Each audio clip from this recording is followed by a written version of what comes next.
Hello everyone and welcome back. Now in the previous video we looked at gradient systems and we looked at these systems that have energy dissipation. So they sort of function like gradient systems. Now in this lecture I'd like to go into another way that we can rule out limit cycles or periodic orbits or closed orbits from your dynamical system. And I'm going to start with what's called Lyapunov functions. Okay, so a Lyapunov function is a very, very special kind of function in dynamical systems. It's what's called an auxiliary function. It's a function that sort of exists auxiliary, sort of outside of the dynamical system, that's used to infer information about the dynamical system itself.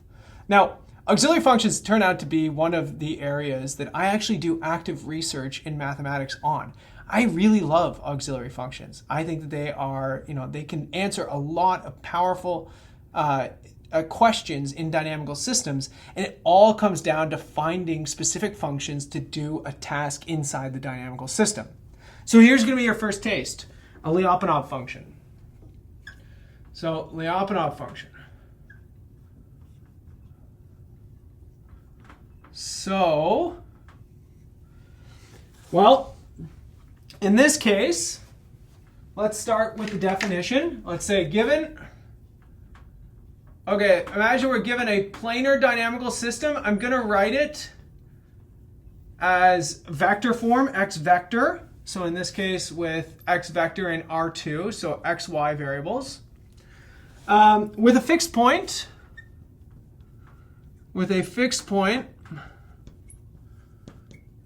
x vector star. Then we say that a function v from R2 into R is a Lyapunov function. Let's put this in a different color so it pops. Lyapunov function. Sorry, there's a U here. Lyapunov function. If, okay, we've got two criteria that need to be met here. One, v of x is greater than 0 for all x not equal to the fixed point. And it's equal to 0 at the fixed point. 2, the derivative of the Lyapunov function along orbits of the dynamical system, x of t, is less than 0 for all x of t not equal to the fixed point. Okay, so what is a Lyapunov function? Well, a Lyapunov function is very, very similar to the energy dissipation that we saw in the previous video. Actually, it's an abstraction of that. But the only caveat is that Lyapunov functions exist. There's only one fixed point. And it shows that everything flows into it, okay? That's what this condition right here says. This is a downhill flow condition. So what you can think of is the existence of a Lyapunov function gives you just one single well for your potential. And what happens is you always slide down that well into the single fixed point. You can prove with the existence of a Lyapunov function that every trajectory of the dynamical system winds up at the steady state or at the fixed point x star, okay? So actually, let's put that as a remark. So if a Lyapunov function exists, this implies that x of t converges to x star as t goes to infinity for all, for all initial conditions. No matter where you start, you wind up there. And of course, if everything is going into a fixed point, then there's no such thing as a closed orbit, right? You can never orbit something because you always have to be falling into the fixed point. Let's look at an example. In general, these auxiliary functions, these Lyapunov functions, are very hard to find, right? As I said, they are a function that exists outside of the dynamical system that can be used to infer information about the dynamical system. This is different than a gradient system, right? A gradient system, well, the potential is sitting right there for you. All you need to do is integrate to get it. Lyapunov functions, I mean, it just says that there's a function that does the trick. But the question is, what is the function? It's a very, very difficult task to do in general. And often it's not something that can be done analytically. I do not have a prescription for you. The only thing that I can do is I can show you some examples, okay? So let's look at this. X dot is equal to minus x plus 4y, and y dot is equal to minus x minus y cubed. Okay, so we're going to show that this thing has no closed orbits by proving that it has a Lyapunov function. The question is, what should we choose? In general, like I said, there's no prescription. This is an example that I know works. I'm going to show you how it works. But one method that sometimes people do is they expand out the Lyapunov function as a bunch of polynomials, and they try and tune the coefficients to make it work. Still a very, very difficult task. But let's try. Let's say set v of x, y equal to x squared plus ay squared. Okay, so this is what I'm going to call a Lyapunov function candidate. So I'm hoping that this can be a Lyapunov function. In this case, a is going to be a parameter. I'm going to choose a to make things work. Okay, so bear with me as we work through the problem. We're going to figure out what a needs to be. Now, the first thing that I want you to notice is that this already satisfies the what's called coercivity condition for the Lyapunov function. That is, this thing is always positive unless you're at the fixed point 0, 0. All right? So that is the big well that's being formed by this thing. Okay, so then let's look at the time derivative of v of x of t, y of t. Well, how is this done? This is going to be the time derivative of this thing right here. This is going to be 2x times x dot, remember chain rule, plus 2ay y dot.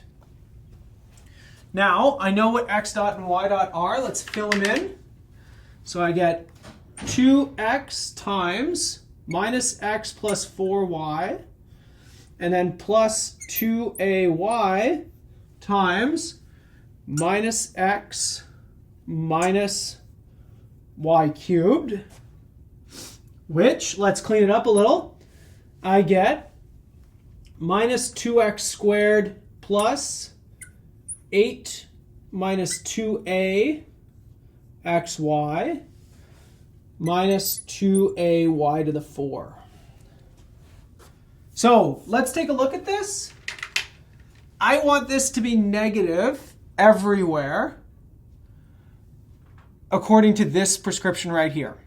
So if I take a equal to 4, I get negative 2 times something positive. This disappears, and I get negative 8 times something positive, which would satisfy my condition. So let's say take a equal to 4 to get, well, the derivative of v equal to minus 2x squared minus 8y to the 4, which is less than 0 for all x, y not equal to 0, 0. That's my downhill flow. Therefore, I have shown the existence of a Lyapunov function from my candidate. I picked a specific value of a, that's 4, and I've satisfied the two conditions. Then the Lyapunov function says that everything converges into the equilibrium, which tells me that there is no closed orbits in my system. All right, so Lyapunov functions are really hard to work with, right? I got an easy example because I knew it would work. But in general, the worst advice somebody can give you in dynamical systems is, did you try looking for a Lyapunov function? Because in general, it's a really, really hard task, right? Even for polynomial systems, there's no guarantee that if a Lyapunov function exists, it's going to be polynomial. There are many examples of dynamical systems that have, say, logarithms in their Lyapunov functions. So it's a very, very difficult task in general, but if it works, if you can find one, very, very fruitful. Okay, so I'm going to give you one more way of ruling out periodic orbits. And then in the next video, I'm going to show you how you can find them, because it's much more fun whenever you have them. Okay, I'm going to talk to you about what's called Dulac's criterion. So in this case, I'm going to say, given x dot equal to, let's use capital for a vector, capital F of x for a vector field in R2 and a simply connected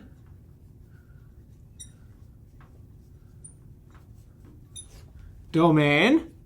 So that just means that it's a region of phase space that you can move around without ever leaving that domain, right? So a circle, a little dog bone shape, a big L shape, right? I just need to be able to move from point A to point B inside of this thing.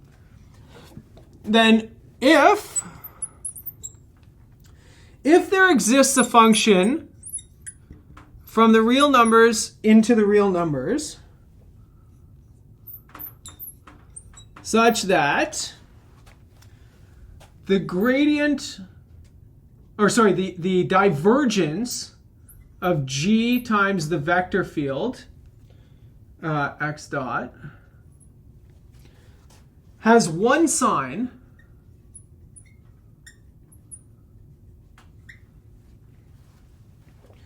throughout R, pardon me.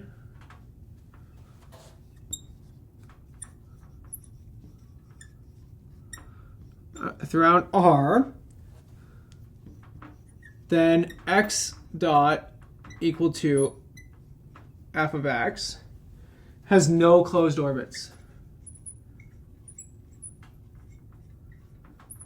Okay, so this is a very, very weird one, right? This is another example of an auxiliary function. It's a function you have to come up with to make things work, right? These are both examples of auxiliary function methods for dynamical systems. You have to find the function on your own, and it doesn't necessarily, it's not going to be informed by,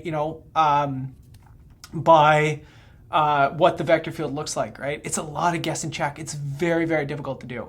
But again, what you can do with Dulac's criterion is if you can find this auxiliary function G, then you can put it to work. And if this divergence has the same sign everywhere in your region, then you can say that there's no closed orbits, in R. Pardon me. Okay.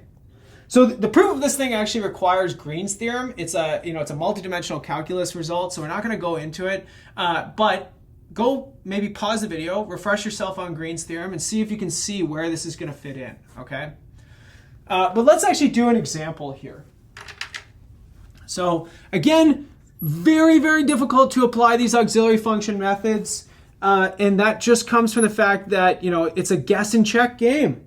You never really know what you're looking for when it comes to these things. So, if you're doing your homework, for example, I'm probably going to give you a lot of hints towards what the auxiliary function looks like, or I'll just tell you what it looks like and I'll ask you to confirm a lot of these things, okay? Because it's very, very, very difficult. 4x minus x squared minus 3. And what I'd like to do is I'd like to say show